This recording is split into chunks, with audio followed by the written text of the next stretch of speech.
presento a Corina Estela Cintora Rentería. Ella es directora de la Escuela Secundaria Técnica número 9 y trae una estrategia llamada Trabajando de la mano con CAPA. Bienvenida.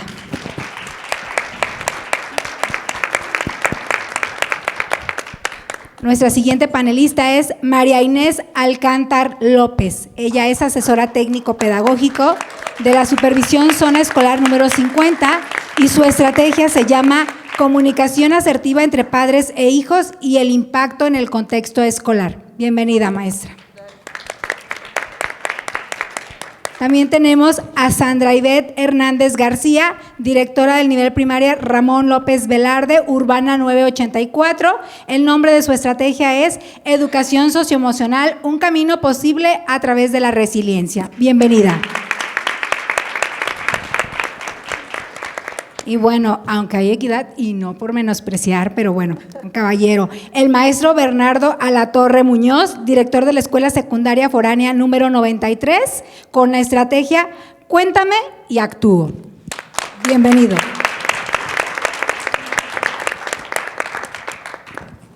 Y obviamente tenemos una moderadora de lujo, al igual que nuestros panelistas que van a presentar pues una muy valiosa estrategia, y ella es Ximena Chao Rebolledo, ya ha estado con nosotros en otros congresos. Bienvenida. Y les voy a platicar un poquito de su currículum, nada más para que vean de qué magnitud es este panel, ¿sí? Dice que ella es titular de la Dirección de Innovación Educativa de la Universidad Iberoamericana de la Ciudad de México. Es directora académica de la Revista Internacional de Educación Emocional y Bienestar. Es doctora en Psicología Educativa y del Desarrollo por la UNAM. Estudió maestría en Psicología en la Facultad de Psicología de la UNAM y la maestría en Psicología en la Universidad de Nueva York. Es representante regional para América del Norte de la Sociedad Internacional para la Inteligencia Emocional. Es delegada nacional de la Red Internacional de Educación Emocional y Bienestar, RIEP.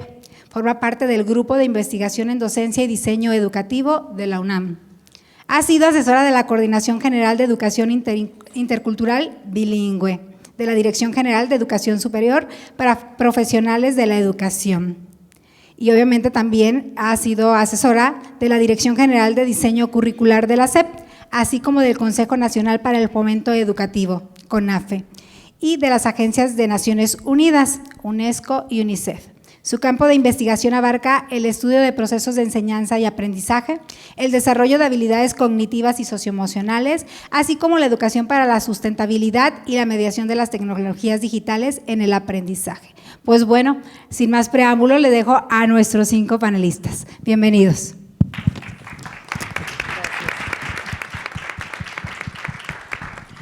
Muchísimas gracias por esta extensa introducción, presentación. Muchísimas gracias a los organizadores de este gran evento que ya tiene historia y ya se va a convertir incluso en leyenda, ¿verdad? Esperemos que se siga repitiendo en cada ocasión. Y muchísimas gracias sobre todo por invitarme a este panel personalmente, porque cada vez que estoy entre colegas docentes es que me doy cuenta que la educación emocional es posible, se puede hacer, a pesar de que a veces estamos dudosas de si debiéramos docentes, personas que nos dedicamos a la educación, entrarle a esto de las emociones, cuando nos encontramos con prácticas exitosas, con prácticas modelo, que nos pueden guiar, que nos pueden dar de alguna manera la pauta para reconocernos en la acción pedagógica, es que sabemos que esto de la educación emocional, esto de llevar el trabajo de las emociones, de la salud mental y sobre todo del desarrollo de bienestar al interior de nuestras comunidades educativas es posible. A mí me da mucho gusto estar en este panel, conocer las historias de estos estupendos actores educativos, además de diversa acción educativa en la ecología escolar. Así es que sin más, me gustaría que empezáramos esta tarde a escuchar estas historias para irlas reconociendo, para irnos también viendo en esos sistemas o en esas posibilidades de implementación pedagógica y también, ¿por qué no?, para ir reconociendo aquellos aspectos que son sobresalientes, por así decirlo, en lo que es esto de la educación emocional. Me da mucho gusto darle la palabra en primera instancia al maestro Bernardo Alatorre para que nos cuente su experiencia. Cuéntame y actúo. Bien, buenas tardes. Híjole, es el privilegio de ser el único hombre. Pues un gusto compartir, tal como lo decían, mi nombre es Bernardo Alatorre Muñoz. La estrategia que se ha venido trabajando en la Escuela Secundaria Técnica 30, de anterior nombre, hoy Foránea 93, en Acatit, Jalisco. Bueno, la perfilamos cuando yo estaba de director hasta este ciclo escolar actual. Me he cambiado a otra escuela, en Tepatitlán, pero aún así los resultados y la estrategia sigue avante.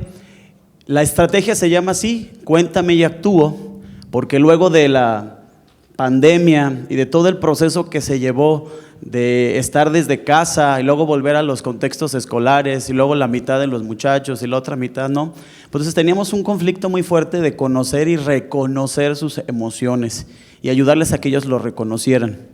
En este mutismo que muchos adolescentes, porque en secundaria el problema de identificar lo que sienten y cómo expresarlo y cómo nombrarlo y cómo buscar una causa para controlarlo, al menos administrarlo, pues es muy difícil en este proceso y más en esta edad.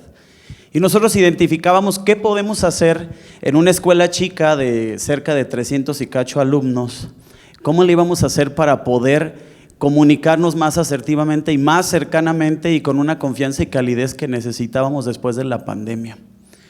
Fue que identificamos que los muchachos todos podían hablar o decir de sí mismos a partir de un texto, de una nota o de un texto a través hasta de redes sociales. Notábamos que les era más fácil hablarlo a través de letras que hablarlo oralmente. Notábamos que les daba más facilidad decirlo utilizando un intermediario, llámese un papel, y no dárnoslo directamente.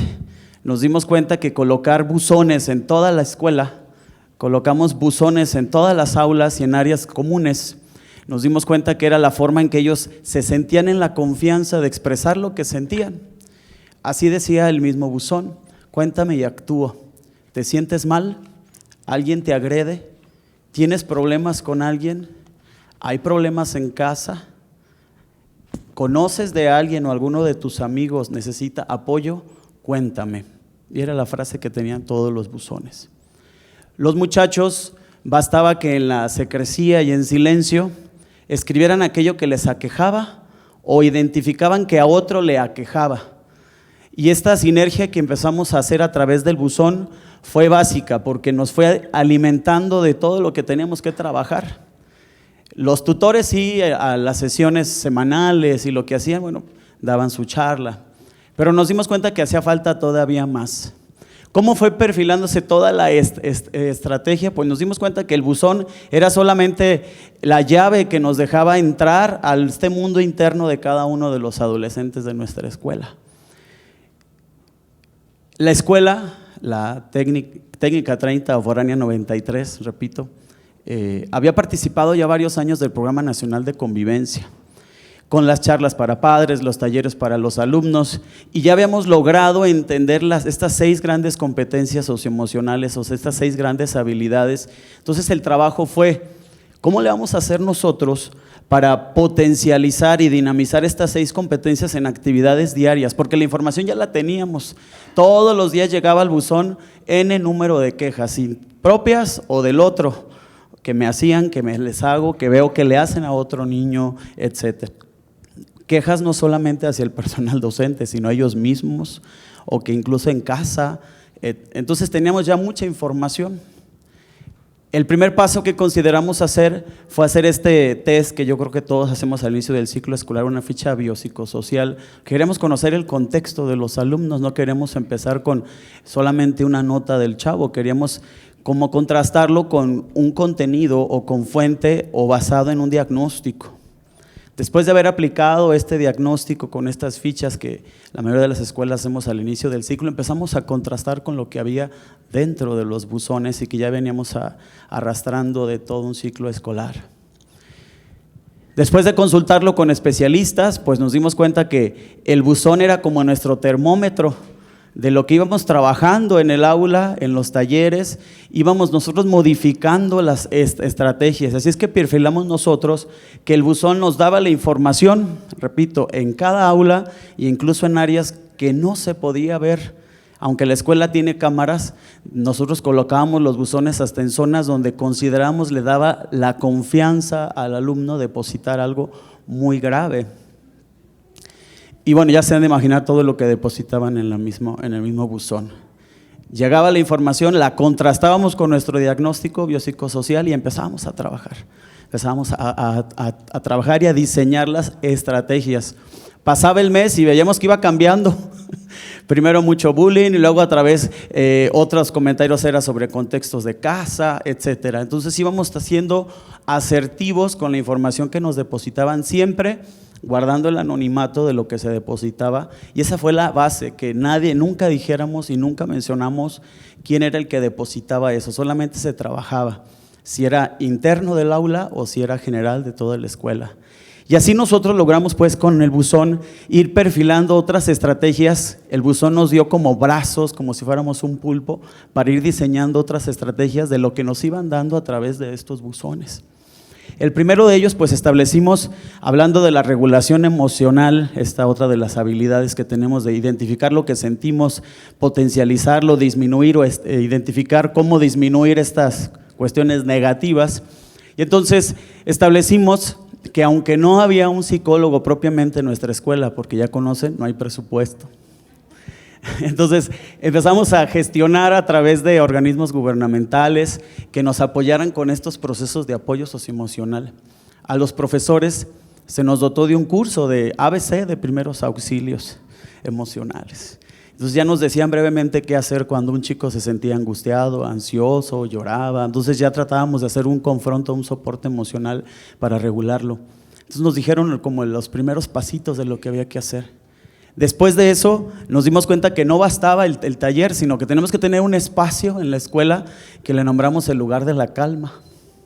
Y el lugar de la calma, porque si alguien conoce nuestra escuela o es una escuela que está en un contexto semiurbano, pues lo que nos sobra es terreno. Entonces lo lanzábamos a caminar donde había pasto, que se tranquilizara, que se oxigenara, para que pudiera el muchacho tranquilizarse, enfocarse. Otro de lo que también salía mucho en el buzón era la necesidad de los muchachos.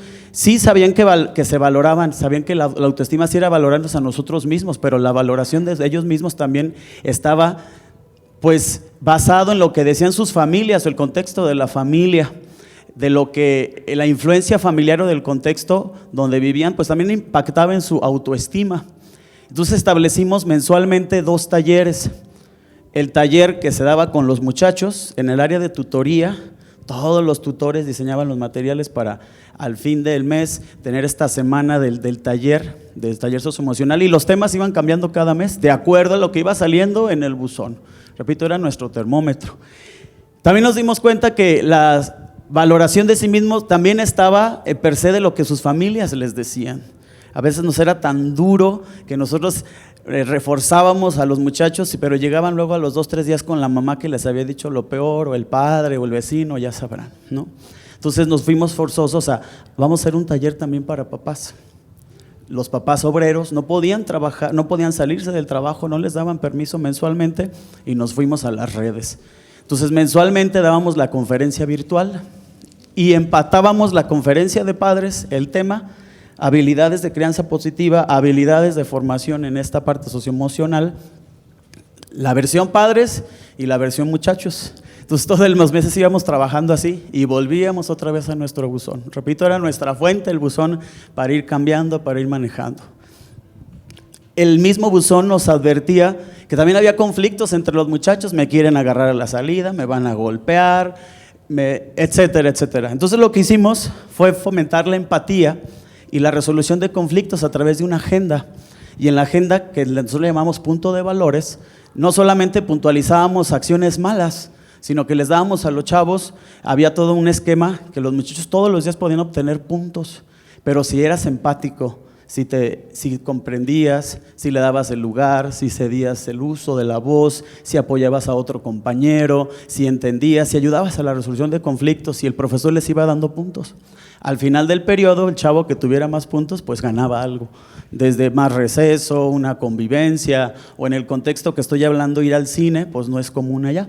Entonces era una fiesta, gané los puntos de valores, de empatía y de convivencia, y me voy a ir al cine. Entonces íbamos formulando esta parte de una u otra forma con nuestro buzón, que hasta la fecha, lo digo, está el buzón como este alimento diario del termómetro del aula, para saber qué hacer como profesores, qué hacer como tutores con los padres de familia y qué hacer también entonces para que los chicos aprendiesen de resolución de conflictos, de empatía, de asertividad y de las otras habilidades socioemocionales. Así brevemente es lo que hemos venido trabajando. Muchas gracias, Bernardo, por compartirnos esta historia. Yo quisiera agregar aquí algo que me parece notable. Esta pandemia que nos vino a poner de cabeza, algo que trajo probablemente benéfico de todo lo otro que fue difícil y ha sido difícil, es la posibilidad de abrirnos a visibilizar estas cuestiones emocionales. No solamente al interior del aula, porque esas las conocíamos los estudiantes que se molestaban, conocíamos algunos casos de bullying, sino abrirlo a la ecología escolar, saber lo que sucede incluso en las casas, a nivel también intrasubjetivo, cómo se siente mi estudiante, y en ese espejo encontrarme yo también cómo me siento yo ante este estudiante.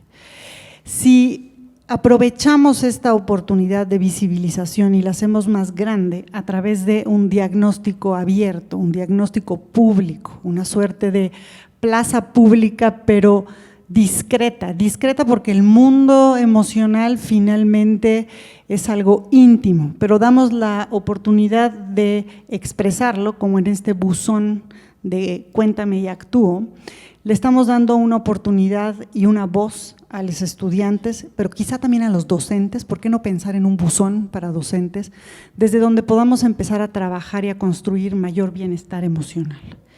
Y me parece sabia la actuación de la escuela en tanto a saber que todos nosotros en nuestras comunidades de trabajo a veces no tenemos toda la capacidad para construir las estrategias o las opciones de acción que debemos de utilizar o de poner en práctica para atender estas cuestiones, pero podemos apoyarnos con otros especialistas para identificar justamente el cómo y sobre todo priorizar el qué, es decir, de todo esto que aparece en los buzones, de todo esto que escucho y veo, ¿qué debo de atender?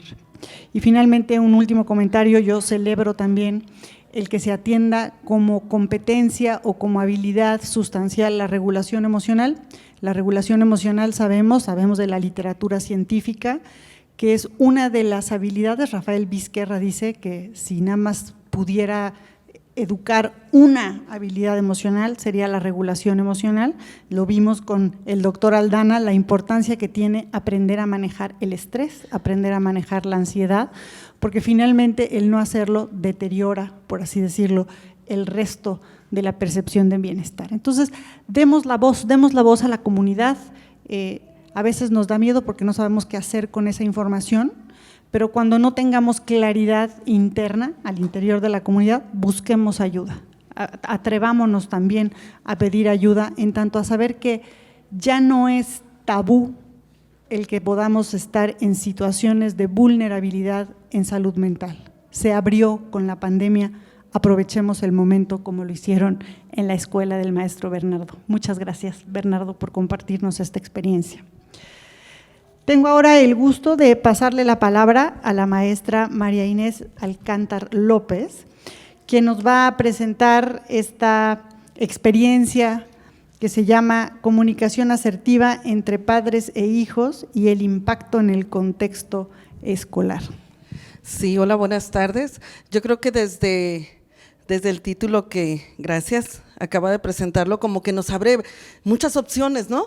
O sea, no nada más con compañeros maestros, sino también más allá, padres de familia. En mi caso, soy asesor técnico pedagógico en telesecundarias. No sé si todos conozcan la forma de trabajar en telesecundarias, pero es una modalidad donde un solo maestro da todas las asignaturas y donde generalmente son, en mi caso, gracias maestra, ¿lo conoce? Sí. Bien, entonces, bien, estamos dentro del diálogo, ¿verdad? Creo que empezamos a identificar esos formatos, ¿no?, de trabajo. Bien, en mi zona, que es Cuquío, por aquí cerquitas, la zona 50, la característica de trabajar en telesecundaria son en zonas rurales. Generalmente, en mi caso son, se puede decir de unitarias, bidocentes, 3 maestros que son en su mayoría. Una sola escuela tiene director con clave y frente a grupo. Entonces, me doy a entender la dimensión que a veces desde la supervisión, en este caso estoy asignada o estamos trabajando de la mano, que es una clave tan importante para el asesor técnico pedagógico, tener esa buena comunicación asertiva con, ya sabemos, con nuestro supervisor, porque ellos tenemos que trabajar de la mano y ver las problemáticas que se nos presentan al interior de la zona, no verlas como escuelas independientes, sino verlas como zona. Se nos presta porque trabajamos lo que son los CETES, generalmente todos dadas las condiciones. Entonces nos da la oportunidad de visualizar situaciones que adolecen a nivel zona. En este caso, tenemos y sabemos que hay típicos problemas donde los maestros refieren mucho, no tenemos apoyo de padres, los alumnos ya no encuentro qué hacer con X alumno, ¿sí? Maestra, ya hice de todo, pero no me funciona. Ya lo castigué, todo. Ok, maestra, ¿y hablaste con su padre o madre de familia? Sí, o sea, la mamá viene a todas las reuniones y ya le explicamos, y cuando yo le llamo la atención al alumno, pues como que le entra por un oído y se le sale por el otro. ¿Y qué te dice la mamá? La mamá nos dice, maestra, la verdad, no sé qué hacer ya. No sé qué hacer porque ya lo castigué, maestra, ya le dije todo, ya el celular, ya pero maestra, no sé qué hacer.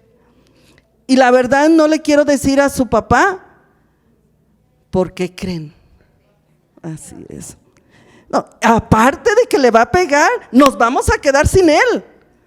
O sea, a ver, mujer, a mí no me digas nada, sácalo de la escuela. No tiene cabeza, no sirve para eso. Son palabras literales, ¿verdad o me equivoco? Ahí está. Entonces nos vamos acercando justo a la problemática. Entonces tenemos maestros que dan todas las asignaturas, por lo tanto nos reduce a muy poco tiempo, de verdad. Y dijimos, maestra Lucy, así se llama mi supervisora, un amor. Maestra, ¿qué hacemos? Y tenemos la oportunidad de ver qué podemos hacer para apoyar a nuestros maestros, a nuestros compañeros maestros, que sea como de lo macro a lo micro y que se refleje en sus aulas. Bien, maestra, vamos viendo, tomamos decisiones y hicimos taller con padres de familia. No una escuela para padres porque desafortunadamente no tenemos muchos alumnos. Ya saben, ¿verdad? Me encantan esas caritas, ya conocemos los procesos. Empezamos como 50 y luego nos quedamos con 5, por lo mucho, ¿verdad? Entonces pensamos, ok, vamos a hacer, no importa que sea 1, 2 o 3, pero sustanciosas. Hicimos reunión con padres de familias, tocamos el tema justamente de comunicación asertiva, en donde dijimos el concepto, dijimos sus características. ¿Y qué creen? Cuando tocamos las consecuencias que implica lo que dice nuestra boca, a nuestros hijos, que se supone que son las personas más valiosas para nosotros papás? ¿Sí o no? Entonces, que no es lo mismo que le digamos o que le diga el papá o mamá a su hijo: apaga la televisión y ponte a hacer la tarea, pero ya. ¿Sí? Que no es lo mismo que le diga: ok, a ver, mi amor, como le digan, te pido por favor que hagas la tarea y enseguida puedes ver el televisor. ¿No es lo mismo? Pero diferente forma. Cuando tocamos esas fibras sensibles y esas formas, pero sobre todo las consecuencias que son de utilizar a veces frases inadecuadas en nuestros hijos, y lo que generamos en nuestros hijos cuando le dices: es que eres un tonto y no sirves para nada. Tantas veces te dije que hicieras esto y no has sido, ya me hartaste, ¿verdad? Son palabras típicas, frases muy populares que se usan en casa y más, de verdad, en zonas rurales donde es un alto índice de alcoholismo porque no hay más actividades que hacer. No hay más.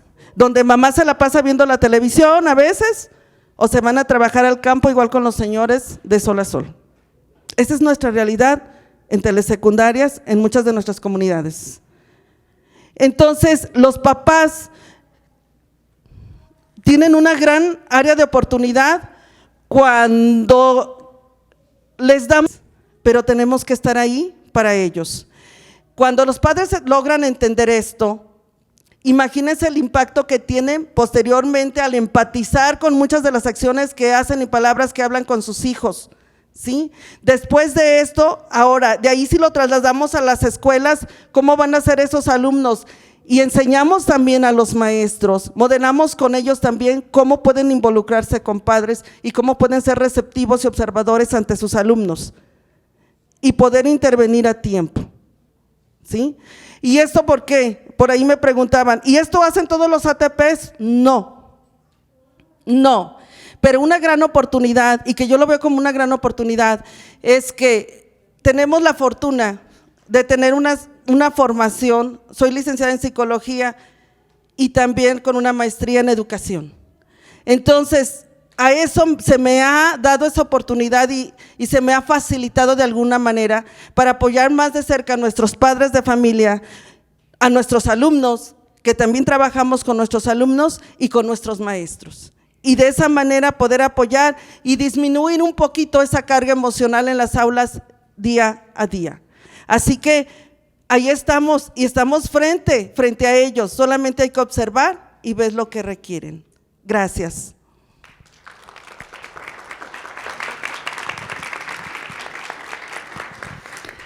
Muchas gracias, María Inés, por compartirnos esta experiencia. Yo quiero felicitar a María Inés porque realmente sí, el papel de los ATP es otro y siempre ir más allá de lo que nos toca hacer formalmente en búsqueda de un bien común, me parece que es loable, es muy, digamos, proactivo, vamos a llamarle así. Vamos a tener un momento de preguntas un poquito más adelante y me va a encantar, para los que están levantando la mano desde ahora, escucharles. Si les parece bien, les damos primero la palabra a los colegas aquí al frente, al panel, y después nos abrimos a una conversación más colectiva. Yo quiero rescatar dos cuestiones también de esta participación. La primera es que la escuela no solamente tiene la oportunidad de educar a los estudiantes, y eso es algo que tendríamos que concientizar quienes hacemos educación. La escuela tiene la oportunidad, es un punto palanca para educar también a las familias. Es decir, si podemos pensar en que nuestro trabajo, en esa primera línea de atención que mencionaba el doctor Aldana hace un momento, es decir, este trabajo que hacemos, quienes hacemos educación, de estar en la atención constante a la crianza, al llevar a los estudiantes, a las estudiantes, acompañarles a lo largo de su proceso de desarrollo y aprendizaje, me parece que hay ahí de manera tácita la oportunidad de hacer más grande ese trabajo y por eso celebro esta intervención, en tanto a invitar a las familias a que empecemos a hacer una educación conjunta, a que logremos generar un diálogo cogenerativo que contribuya al desarrollo pleno de nuestras estudiantes, que finalmente van a ser también las y los ciudadanos con los que vamos a convivir nosotras, profesores, profesoras. Y en ese sentido, destaco ya la última cuestión que me parece muy relevante, es que trabajar la comunicación, los estilos de comunicación, es un primer paso para generar interrelación y comunidad. A veces no somos tan conscientes de cómo nos comunicamos, tendemos a ser pasivos tal vez, así como nada más pues lo que diga él o lo que diga ella, o yo mejor no digo, o incluso tenemos patrones culturales, ¿no? De calladitos se ven más bonitos, ¿no? De manera que no aprendemos del todo a expresarnos. Después nos da por ser más bien confrontativos, ¿verdad? Nos gusta el debate, tener la razón, mi punto por encima del de mi colega, ¿no? O por encima del padre de familia o viceversa, o incluso con los estudiantes, y nos vamos acostumbrando, nos vamos educando a ser confrontativos como para hacer valer nuestro punto, creyendo que desde esa actitud confrontativa vamos a ser mejor escuchados. Piensen por un momento el tipo de emociones que les genera una comunicación confrontativa, que alguien venga y quiera imponer su punto de vista. Piensen qué emociones te genera, cómo te has sentido cuando alguien viene así de manera impositiva y trata de comunicarse. Creo que nos hace falta ir aprendiendo y sobre todo junto con nuestras estudiantes, junto con nuestros padres de familia, madres de familia, nuestros colegas docentes, a comunicarnos de manera asertiva, de manera que podamos expresar plenamente, escuchar atentamente, pero y sobre todo respetuosamente, suspendiendo por un momento mis juicios y prejuicios, es decir, estas preconcepciones que llego a tener de mis estudiantes, de mis familias, de mis colegas, para realmente ir detrás de lo que se quiere comunicar para buscar soluciones. Particularmente cuando hablamos de bienestar emocional, de salud mental, tendríamos que aprender a escuchar. Yo sé que la escuela no es el consultorio de psicoanálisis o psicología clínica, pero la escuela sí es un espacio de crecimiento, de desarrollo, de crianza colectiva. Y entonces tendríamos que aprender a escuchar y a comunicar. Así es que felicidades, maestra, por traernos este ejemplo de práctica de aprender a comunicarnos. Quiero ahora dar la palabra a la maestra Sandra Ivette Hernández García, que nos va a compartir su experiencia educativa llamada Educación Socioemocional, un camino posible a través de la resiliencia. Gracias. Buenas tardes a todos. Es un gusto estar aquí ahora participando entre los panelistas y al mismo tiempo, bueno, en congresos anteriores, estando también aquí en Recrea Academy, pero me ha tocado estar del otro lado. Y siempre tuve un planteamiento cada año que asistía y era el principal que siempre llegaba a mí. ¿Cuál era la clave o aquel momento en el que yo pudiera propiciar una práctica exitosa socioemocional? Entonces, hoy estoy aquí con la oportunidad de compartir con ustedes la experiencia del colectivo y al mismo tiempo de toda la comunidad de aprendizaje y qué fue lo que hicimos, cómo lo hicimos y qué resultados obtenimos. Entonces, es momento de dar apertura a esa experiencia que nosotros trabajamos. Voy a dividir estos momentos en 4. Nosotros trabajamos el escenario con docentes, en otro momento con los padres, en otro momento con los alumnos. Y bueno, también quiero cerrar mencionándoles qué estamos haciendo actualmente en el ciclo escolar en relación a la temática socioemocional. La comunidad de aprendizaje está integrada por 6 maestros de grupo, una maestra de arte, un maestro de educación física, equipo de USAER y su servidora. Todo este trabajo empieza cuando hago una introspección desde mi propia práctica como directora ya que aquí necesito principalmente hacer ajustes para poder crear un diálogo, una colaboración en el colectivo y al mismo tiempo siempre haya una comunicación horizontal.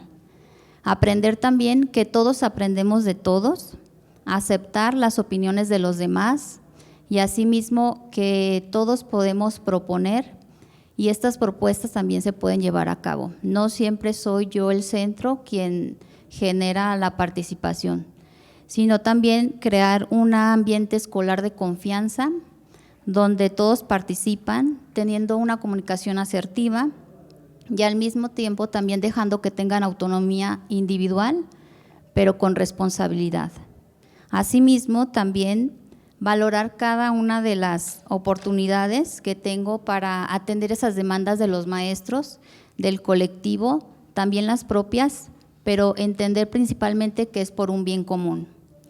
Es entonces que soy hoy portavoz de esas necesidades de los docentes, del colectivo y al mismo tiempo de toda la comunidad. Y es así que iniciamos creando en nosotros un taller principalmente para los docentes socioemocional, que fue orientado a través de la psicóloga del equipo de USAER. Ella nos invita a explorar primeramente el concepto de autoconocimiento en el Plan y Programas 2017 de aprendizajes clave. De ahí mismo nos fuimos con las competencias a desarrollar. En este caso, iniciamos con el autoconocimiento, enseguida con la empatía, la colaboración, la autorregulación, y cada una de estas competencias se fue fortaleciendo con actividades que nos sugirió la psicóloga, y al mismo tiempo nos permitió poder seguir fortaleciéndonos. ¿Esto para qué? Para tener las herramientas, conocernos, expresarnos y al mismo tiempo saber cómo manejar las emociones propias, las de los demás, para un bien común personal y social. Después pasamos con el colectivo también después de tener las sesiones ordinarias del Consejo Técnico. Ahí nos pidieron que eligiéramos una temática. Continuamos con lo socioemocional, pero ahora con poder atender la temática de resiliencia. Esto rescatando las actitudes de los docentes ante escenarios cambiantes y emergentes. Para esto nosotros decidimos en colectivo poder implementar un juego, el cual nos permitió que todo el personal participara, pero nuestro enfoque estaba en nuestras respuestas emocionales dentro de ese juego. Jugamos fútbol, voleibol y básquetbol. Permitimos que los niños nos observaran y al término de esta actividad les pedimos a ellos que buscaran en los murales de la escuela la fotografía de cada uno de los integrantes del personal y les pedimos que rescataran una cualidad de cada uno de nosotros. Para eso también nosotros enfrentar la resiliencia, cómo acepto yo el concepto que el niño tiene de mí, cómo me observa. Es ahí donde nosotros pusimos en juego el poder controlar las emociones, porque no todo fue positivo en esos comentarios que tuvimos, pero sí de aprendizaje y es un área de oportunidad a mejorar para cada uno de manera interna. Después pasamos a trabajar con los padres. Con ellos, estando en pandemia, se les dio la oportunidad también de que pudieran asistir a un taller socioemocional, donde nosotros los invitamos a toda la comunidad y estuvo abierto, porque estando en pandemia, pues cada quien decidía si asistía o no. Sin embargo, se llevó a cabo, tuvimos buena asistencia y fue ahí donde también pusimos en juego las cualidades en relación al autoconocimiento del papá. Fue entonces cuando pudimos descubrir que también podemos crear confianza con ellos y al mismo tiempo se dio porque todos pasaban por el mismo momento. Todos fuimos resilientes al saber que nos preocupaba el estado de salud, el cómo cuidarnos, el cómo afrontar la situación que vivíamos en esos momentos. Y bueno, también fue parte en la que pudimos crear ese momento para que hicieran una obra de arte y pudieran plasmar lo que sentían y al mismo tiempo poder gestionar esas emociones. Más tarde tuvimos también la oportunidad de trabajar con los niños, el autoconocimiento. Nosotros en estos 3 ámbitos de los docentes, los padres y los alumnos, pudimos crear el autoconocimiento. Con los niños les pedimos que a través de un cuento de un superhéroe, que ellos pudieran identificar las fortalezas que tenían y al mismo tiempo les pedimos a sus compañeros que identificaran al propio niño también esas fortalezas que tenía y de qué manera las podía utilizar para los demás. Esto puso también en juego la autoestima de los niños, la resiliencia y al mismo tiempo el manejo de emociones. Cada uno de estos elementos pues nos da la sorpresa de poder escucharlos, saber qué tanto pueden controlarse ante lo positivo y lo negativo que pudieron decir de sus compañeros. Y bueno, actualmente llevamos la estrategia de inclusión, lo decidimos en la fase intensiva del Consejo Técnico, y esto para cambiar las prácticas, la cultura y las políticas de la escuela. Nosotros apuntábamos a abatir cada una de las barreras de aprendizaje, la exclusión o la discriminación con los alumnos. Aquí decidimos que íbamos a trabajar un juego de los padres con sus hijos iban a trabajar con un juego de fútbol con escobas. Entonces tuvimos la sorpresa de que asistieron muchos papás cuando sabemos que están ausentes y aún así tuvimos su participación. Creamos también un lazo familiar que no habíamos observado hace mucho tiempo, ya que los pusimos sensibles cuando les pedimos antes de que iniciara el juego que abrazaran a su hijo. Aquí nosotros pretendíamos atender la participación de los papás en la comunidad, se atendió, pero volvió a resultar que la necesidad y la prioridad es el estado emocional del niño para que todo funcione en relación al aprendizaje. Por eso considero importante que cada una de estas oportunidades que tenemos no dejemos de lado trabajar todos los parámetros para retroalimentar la comunidad de aprendizaje. Y bueno, hasta aquí seguimos trabajando para el bienestar de todos y por un bien común. Muchas gracias, Sandra.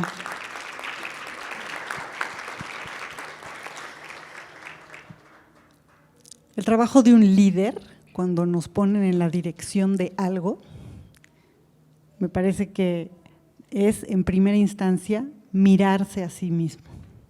Mirarse y decir, ¿en dónde están mis propias oportunidades de crecimiento? El líder es el que no le teme a esa autoevaluación, vamos a llamarle así. Cada una de nosotras, de nosotros como docentes, como directivos, como ATPs, como tutores, es decir, somos líderes pedagógicos. Tenemos a nuestro cargo a un grupo o a un grupo más grande o a un grupo de grupos de docentes, grupos de estudiantes. Y entonces el que hayan decidido, Sandra, iniciar con este trabajo con ustedes mismas, es decir, somos nosotras los docentes, los educadores, los líderes pedagógicos quienes necesitamos en primera instancia mirarnos y hacer autoconciencia, es loable, porque finalmente somos quienes vamos a modelar a través del acto educativo a los estudiantes, a las familias también, lo que esperamos de alguna manera como objetivo pedagógico, formativo y finalmente en el desarrollo de las personas. Sabemos de la investigación científica en educación emocional y les invito a que consulten textos en este tema. Hay una revista en español, una revista internacional en educación emocional. Sabemos de la investigación que cuando empezamos la educación emocional en los docentes, en todo el profesorado, en las maestras, maestros, el director, la directora, empieza por trabajar sus habilidades emocionales. En esa filtración, en esa especie de ósmosis ecológica que se genera, los estudiantes, las estudiantes se ven más beneficiadas. Si además se incluye a las familias en ese segundo nivel de acción, en esa ecología al estilo de Bronfenbrenner, ¿se acuerdan? De cómo va habiendo impactos que son casi como la piedrita que cae en el estanque y se vuelven expansivos. Si trabajamos, ¿verdad?, alrededor de esa ecología que contiene al estudiantado, el impacto es mayor. Así es que es de celebrar, es de aprender de esta experiencia el que el trabajo empiece con el profesorado. Soy yo mismo el que se empieza a ver, yo misma la que se empieza a ver en ese espejo, y se requiere resiliencia, es cierto, porque lo que vamos a encontrar nosotras y otros en nosotros probablemente no va a ser fácil. Y otra vez, aunque la escuela no es el espacio psicoanalítico, psicológico, el consultorio, la escuela no es el gran consultorio y no es el objetivo de la educación emocional que esto sea, sí es el espacio de convivencia, sí es el espacio dialógico, sí es el espacio del desarrollo. Entonces, trabajar desde nosotras mismas, invitar a los padres de familia para finalmente decantar en los estudiantes, sabemos de la investigación científica que esto tiene grandes resultados. Y si además utilizamos el arte como un vehículo, el juego, la actividad física como vehículos, dispositivos pedagógicos que sabemos usar los docentes y no necesitamos ser psicólogos para usarlos, esto tendrá seguramente mayor impacto, porque nos sentimos de alguna manera en conocimiento del ámbito y podemos involucrar a los demás sin que se sientan juzgados, observados, psicoanalizados, por así decirlo tampoco, sino simplemente formando parte de una comunidad liderada por auténticos líderes. Así es que muchas felicidades, Sandra, por esta experiencia que nos compartes. Y finalmente, con todo el gusto de presentar también la participación de la maestra Corina Estela Cíntora Rentería, quien nos va a presentar una experiencia también muy interesante que se llama Trabajando de la mano con CAPA. Corina, muchas gracias. Gracias, muy buenas tardes. Gracias por la invitación y la oportunidad de estar con todos ustedes compartiendo un poquito de lo que hacemos en la Escuela Secundaria Técnica número 9, ubicada en Tamazula de Gordiano, Jalisco. Pues bueno, la secundaria donde hoy en día soy directora es un contexto totalmente diferente a las 3 experiencias que acabamos de escuchar. La Escuela Secundaria Técnica 9 cuenta con 18 grupos en el turno matutino únicamente. Hay una matrícula de 550 alumnos aproximadamente y obviamente carentes de personal. No tengo trabajador social o trabajadora, no tengo orientador ni orientadora y muchas horas faltantes de tutorías y de otras asignaturas. El ciclo escolar pasado 21-22, por cambio de centro de adscripción, llego a la técnica número 9 y empiezo a hacer un diagnóstico. Ese diagnóstico, pues bueno, me arrojaba muchas problemáticas, muchas necesidades, pero una de ellas muy, muy importante era precisamente esta cuestión socioemocional con los alumnos. A falta de personal, había otras instancias, otras dependencias, otros organismos, instituciones que podían brindarme ese apoyo. Y hace un momento la maestra sí me comentaba, ¿verdad?, que no nos dé pena acercarnos.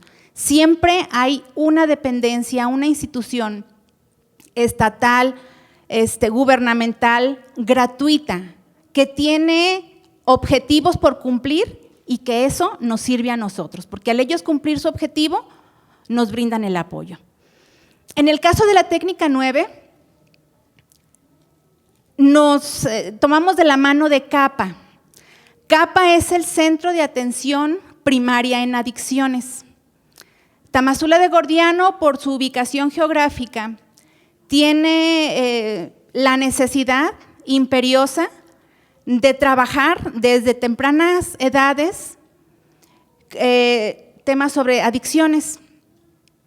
Sabemos que la adicción es una consecuencia precisamente de esa falta de atención socioemocional, así como hay otras consecuencias, ¿verdad? Y bueno, CAPA nos brindó la oportunidad de tener desde inicio de ciclo escolar un diagnóstico cuantitativo. CAPA nos proporciona a la escuela, cada inicio de ciclo escolar, un instrumento que se llama POSIT, y ese instrumento consta de 81 ítems 81 preguntas cerradas y toda la comunidad estudiantil contesta ese instrumento. Este instrumento está avalado por la OMS y posteriormente también fue reconocido y utilizado por la Universidad de Psiquiatría.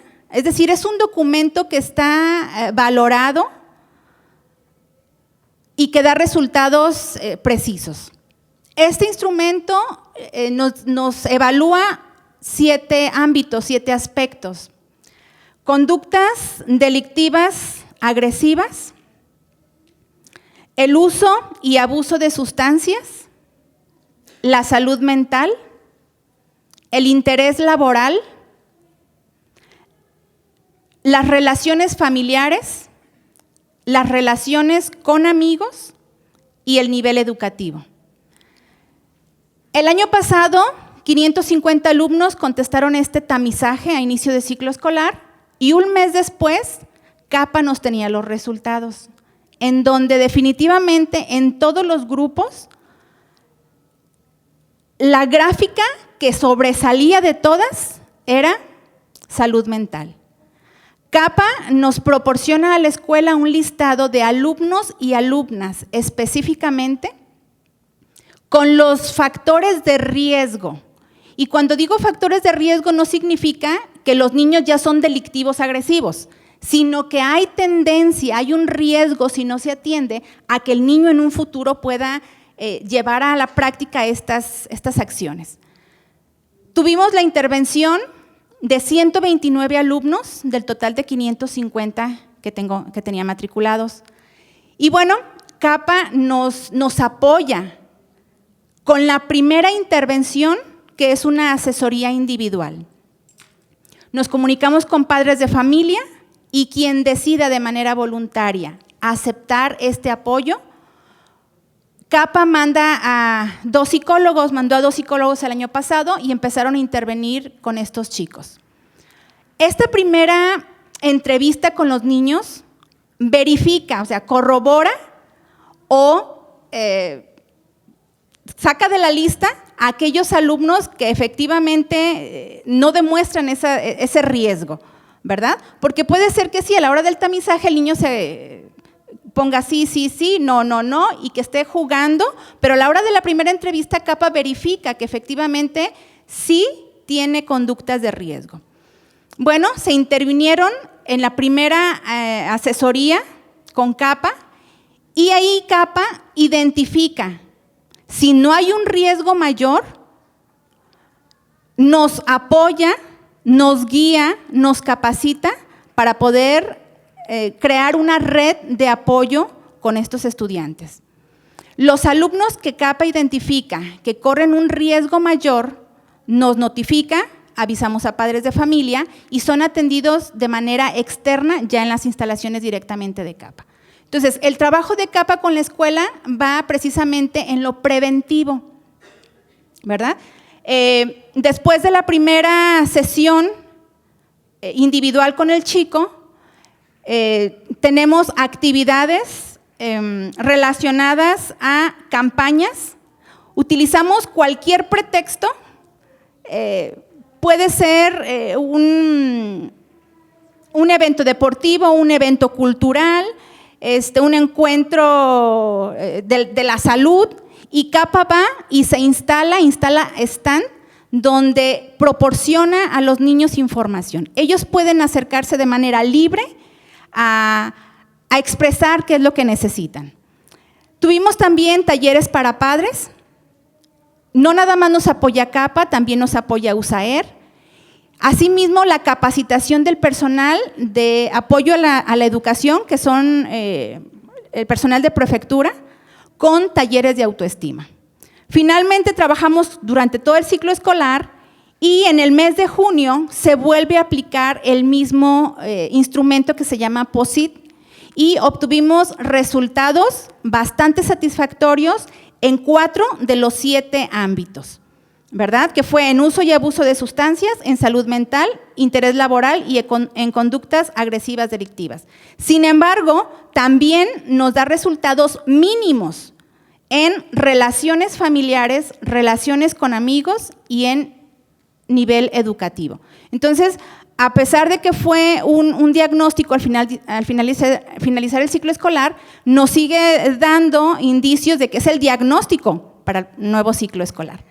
En este ciclo escolar 22-23 nos llegan los alumnos de primer grado y ahorita tenemos la imperiosa necesidad de atender ansiedad y depresión. Y entonces estamos trabajando en ellos con capacitación con maestros porque necesitamos saber cómo atender a un alumno o alumna que dentro de mi clase de momento empieza con falta de respiración o se desmaya de buenas a primeras, ¿verdad? Entonces hay que saber cómo actuar en esas circunstancias.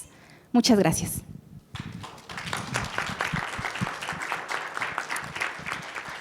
Muchas gracias, maestra Corina, por compartirnos esta experiencia. A mí me hace pensar esto que nos platicas, Corina, acerca de lo que para mí representa la acción pedagógica, a diferencia de la acción psicológica. La acción pedagógica para mí siempre es preventiva, está orientada a prever las necesidades. Por eso cuando hablamos de educación, hablamos también de este esfuerzo por llevar a nuestros estudiantes conocimientos y competencias que les permitan actuar hacia futuro de manera más favorable. Es una acción de previsión. Pero cada cuando realmente nos tomamos el tiempo para mirar, para observar con detenimiento cuáles son las necesidades que nuestras estudiantes, sus familias, nuestro cuerpo docente tiene en un momento dado.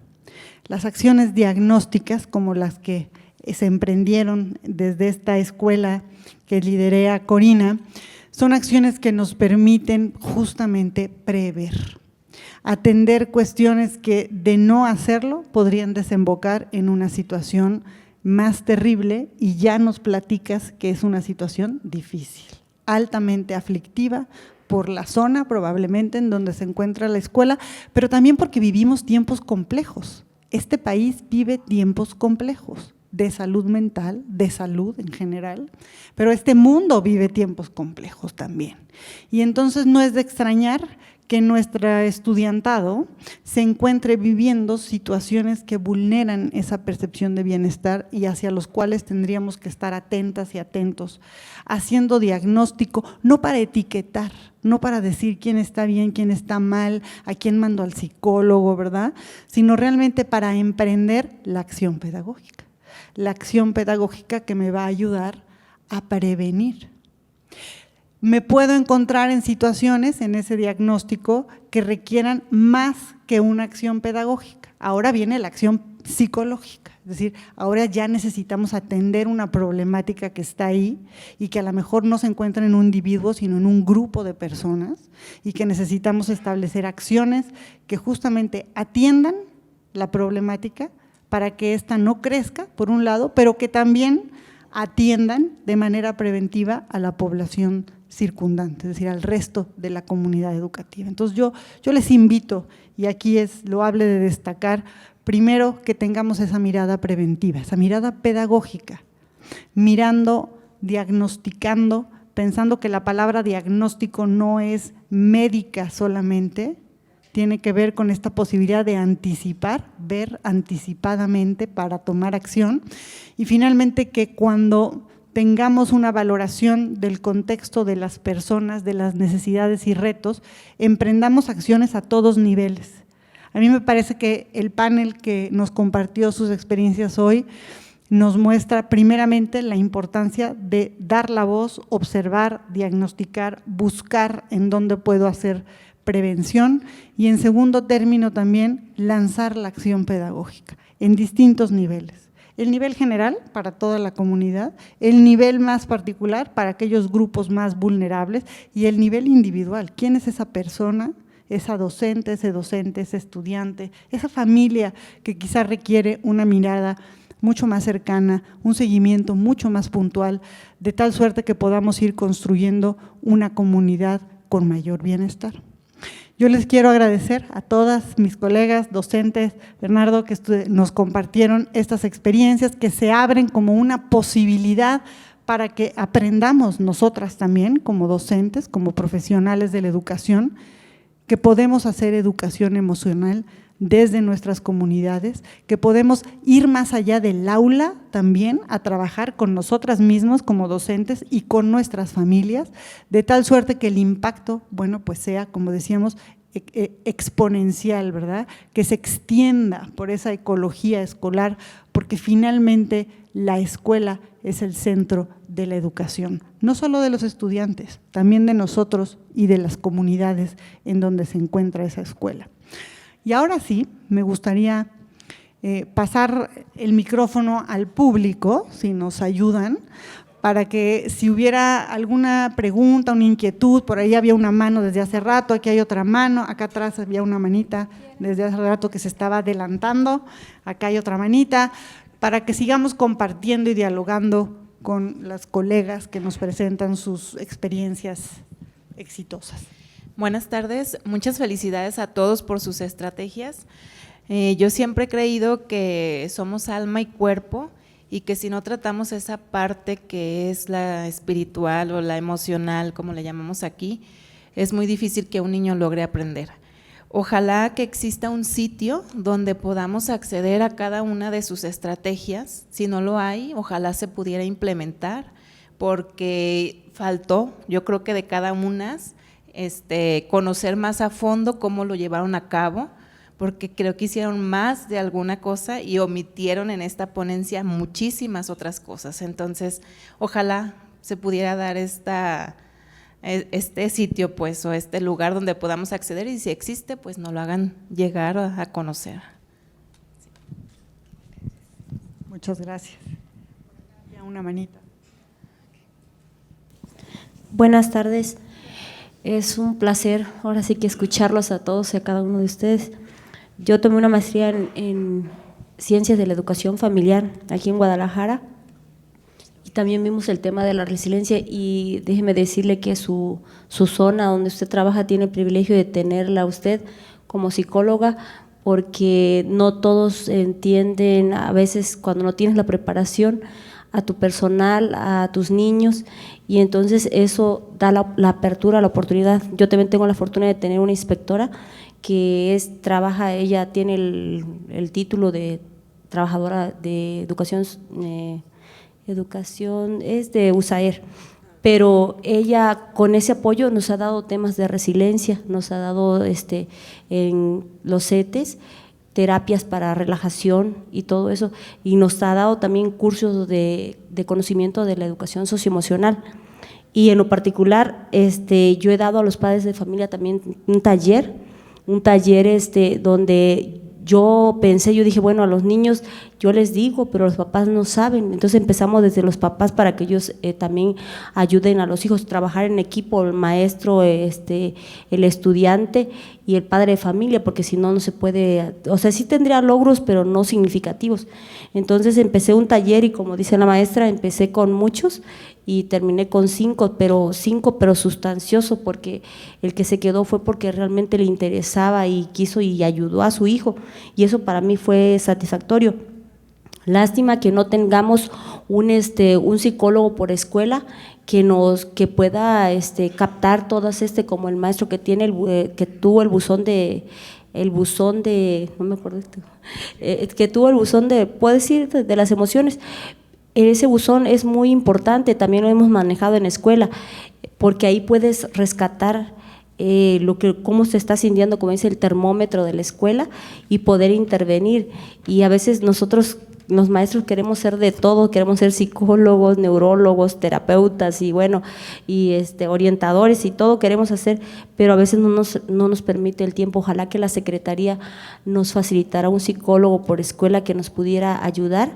Y también el modelaje es muy importante, porque a veces nosotros los maestros no sabemos cómo manejar una situación, y que hubiera alguien que nos orientara para modelar cómo voy a trabajar, porque como dicen, no solamente me expreso con las palabras, sino también con el cuerpo. Entonces eso a veces pues tiene un gran impacto a nivel pues comunidad, a nivel grupal, que es lo que nosotros queremos, que los niños tengan una salud emocional, y a veces te quedas preocupado, te vas a tu casa y angustiado por alguna situación que no sabes cómo manejar o cómo decírselo al padre de familia, porque vemos casos de violaciones, vemos casos de abuso psicológico, de abuso de maltrato físico, entonces no sabemos cómo manejarlos, y ustedes pues nos abrieron esa gama de estrategias y de conocimientos que son muy interesantes, y ojalá que la Secretaría, como les repito, ojalá que nos pusieran un psicólogo por la escuela que nos pudiera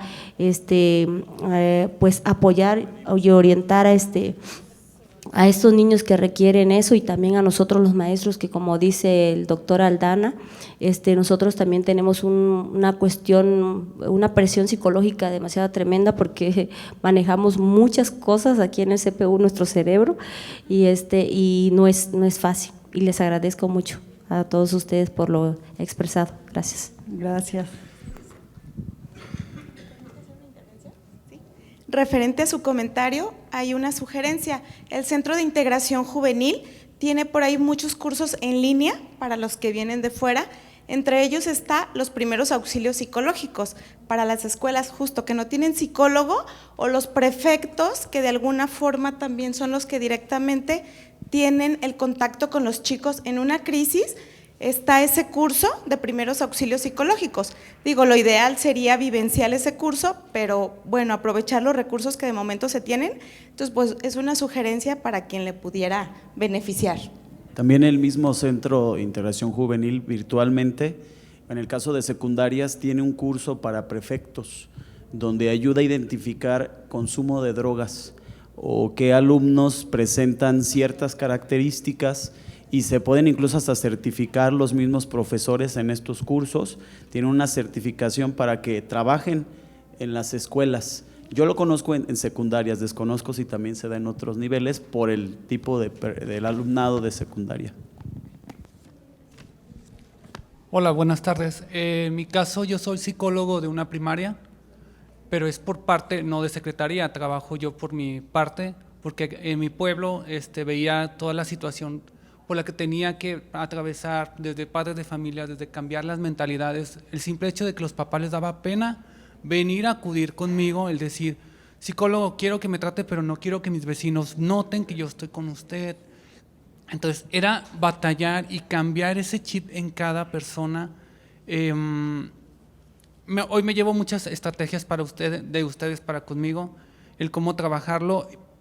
Lo que me ha costado ahora es cómo limitar esa parte mía, porque a veces me involucraba yo la directora, entonces teníamos, por ejemplo, había niños de muchos problemas personales, pero al ir a las casas eran o nos amenazaban o decían, oye, ¿a qué te metes o qué? Entonces, sí tenía yo, me costaba al principio decir, ¡ay! ¿Cómo hasta aquí tengo que hacer para no correr también hasta mi propio riesgo? No, perdón, y más siendo un pueblo, porque se regaba así que, oigan, él es psicólogo y tengan cuidado, ¿saben qué?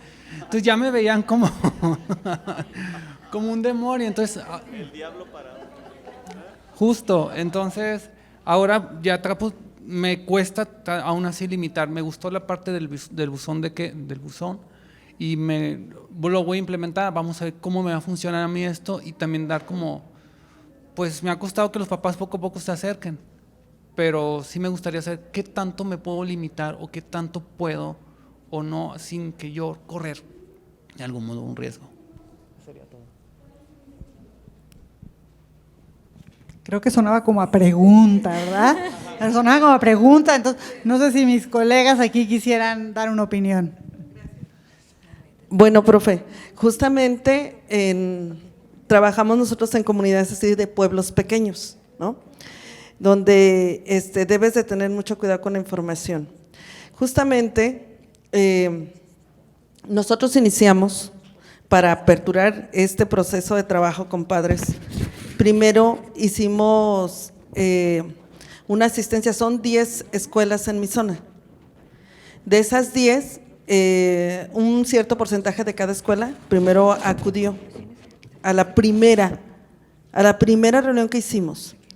Yo creo que primero ellos tienen que saber quién eres tú y qué haces tú. Y qué es lo que van a depositar en ti y que les generes ese grado de confianza. En cuanto tú veas que ellos se dan cuenta y tú lo ves, porque justamente es una de las habilidades del psicólogo. Tú observas su actitud y su conducta y ves si esa persona está confiando en ti o no. Porque siempre que hacemos el trabajo, incluso con alumnos, incluso con tu mismo colega, sabes quién soy, sabes qué hago, sabes qué hacen. Y ten la seguridad que lo que hablemos aquí es entre nosotros, ¿sí? Entonces, eso es bien importante. La limitación, justamente un maestro me decía, maestra, pero ¿yo cómo le hago? Y ahí voy al modelaje, justamente, maestro. ¿Yo cómo le hago para que también saber hasta dónde me puedo meter? Le digo, mira, profe, al momento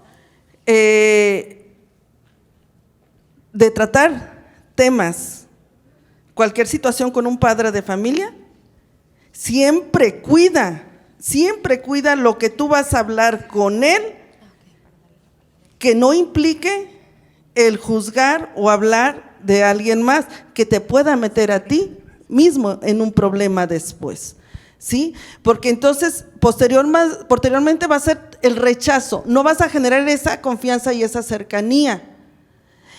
Cuando llegamos a las escuelas de intervención por escuelas, ya no la masiva, llego al aula y me encuentro con las sillas así, en líneas. Entonces todo padre cuando ve unas sillas así, ¿qué dice? Va a haber una reunión administrativa, ¿no? A ver qué me dicen. ¿Y quién las acomodó así? Los maestros. Entonces desde ese momento hay una limitación en esa comunicación, una barrera. Entonces cuando llego, digo, maestros, ¿me apoyan? Padres de familia, ¿les parece si nos sentamos en círculo? ¿Sí? Y maestro, vente, involúcrate. Cuando el maestro se involucra, se sienta al mismo nivel y los maestros y los padres de familia, primero tienes que cortar esas barreras para que hagas un buen rapport. Así es. Entonces, si el maestro, en tu caso que tú intervienes en las escuelas, tú eres el mediador al centro entre los maestros y los padres de familia. Entonces, si tú los vas involucrando y la primera cuestión, así sean maestros que tienen 10, 15 años a veces en la escuela, no los conocen los padres de familia. Olvídate primero, si quieres hacer una buena relación, olvídate la parte académica, primero es la otra, si no, no te van a escuchar.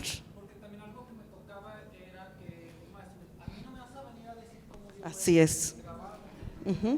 Así es. Entonces, sí me doy a entender, pues primero olvídense esa cuestión académica, si quieres entablar ese buen rapport, primero hay que bajar resistencias en ese sentido para que pueda ser escuchado, ¿sí? Y que en la parte del modelo justamente, a mí la importancia que se me decía es que los maestros se involucraran cuando estás siendo tu mediador, para que ellos de alguna manera, algunos somos muy visuales, de alguna manera ellos observen o vean cómo pueden conducirse, puedes llegar al mismo objetivo, pero de diferente forma. Y puedes lograr lo que tú gustes, dependiendo el cómo lo hagas, ¿sí? Entonces, cuando ellos ven cómo se está dando tú como mediador la comunicación entre ellos, entonces van aprendiendo también estrategias comunicativas.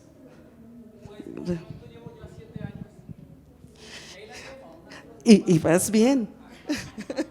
Ay, perdón. Gracias. Muchas gracias, maestra. ¿Alguien más que quisiera hacer un comentario? Sí, me da mucho gusto esa preocupación por trabajar también con papás. En lo personal trabajo en Recrea Familia como promotor y en ocasiones sucede pues que vas a las escuelas y parece que no hay ese interés.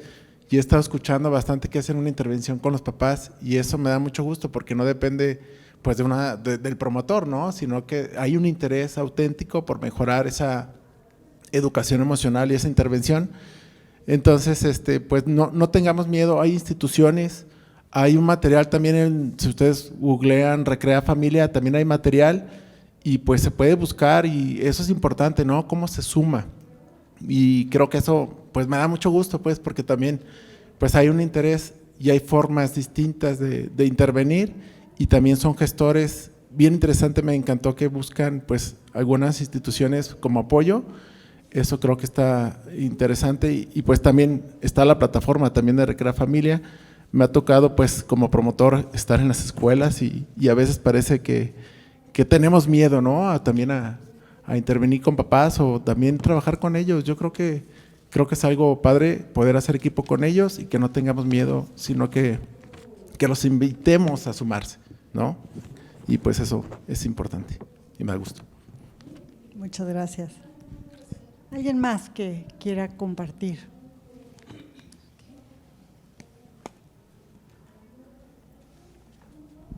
Pues bien, yo quiero recomendarles un libro que a mí me impactó mucho, y de hecho en la maestría en Ciencias de la Educación Familiar, es aquí en Enlace, Guadalajara, en la avenida Chapultepec. No estoy haciendo promoción, pero fue una de mis mejores escuelas. Un psicopedagogo, no es un psicoterapeuta, que en paz descanse, Carlos Cisneros, a lo mejor alguien lo conoció, tuvo más de 25 años trabajando. Él me recomendó este libro que está delicioso, es del autor Herbert Frestein, así se pronuncia, no lo sé pronunciar en inglés, y Jean Birk. No digas sí cuando quieras decir no. Este libro está fabuloso, es como te va dando la pauta, tiene una guía, te va dando una orientación qué es lo que vas a seguir haciendo como terapia, y te va llevando de la mano y te va encantando. Y también tiene uno que es las superestrellas, también de asertividad para los niños. Ese también está muy padre, ese no lo he terminado de leer, pero el No digas sí cuando quieras decir no es un gran libro. Léanlo y verán que desde el inicio les va a fascinar. Este editorial de bolsillo, viene de España este libro, casi por lo regular no hay en todas las librerías así mucho que digamos, pero en línea lo pueden comprar. Gracias. Muchas gracias. Por allá atrás, algunos que quisieran comentar o participar. Bueno, yo no estoy atrás, está atrás, yo estoy esperando en lo que se animan los de atrás. Creo que también una parte a considerar en esta cuestión de socioemocional y de psicopedagogía es esta parte de la sensibilización, de que nosotros no somos como ¿cómo se podría decir? Como un robot, ¿no? Porque en ocasiones nos presentamos como el sábelo todo, y nosotros creo que el hecho de igualar, o sea, yo, por ejemplo, no hablar de mí como persona, sino, ¿sabías que soy maestra? Pero también, ¿sabes? A la hora que salgo de clases, pues tengo labores en casa, o sea, igual.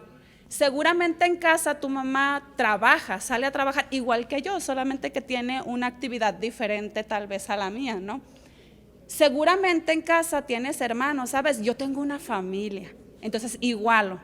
No soy más que tú por un título universitario, por una maestría, por ser psicóloga, por tener un doctorado, pero en ocasiones los maestros, en ocasiones, no todos, aquí no se da, en Jalisco no se da, carecemos de esta humildad, ¿sí? De esta humildad de decir somos iguales, ¿sí? A mí no me hace diferente, no me hace más por tener un título de doctorado, porque si yo tuve el enlace para adquirir un doctorado fue gracias a que mis estudiantes están aquí y yo tengo un trabajo, ¿no? Entonces yo adquirí el título de doctorado precisamente para adquirir esa sensibilización y de comunicación del cómo sí puedo mejorar las cosas y no esperar tal vez que papá gobierno nos resuelva, ¿no?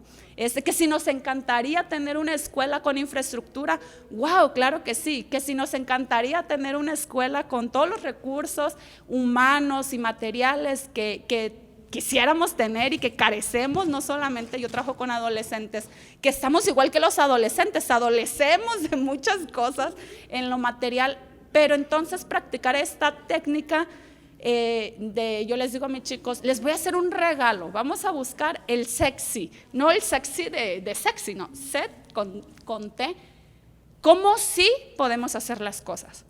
Ok, entonces hacemos como una rúbrica, sí, ok, entonces ya igualé, generé rapport, generé la confianza, entro como entonces el que llevo hacia arriba. Pero muchas de las ocasiones no nos es funcional porque me presento como la doctora en psicología, que les voy a decir cómo sí se hacen las cosas.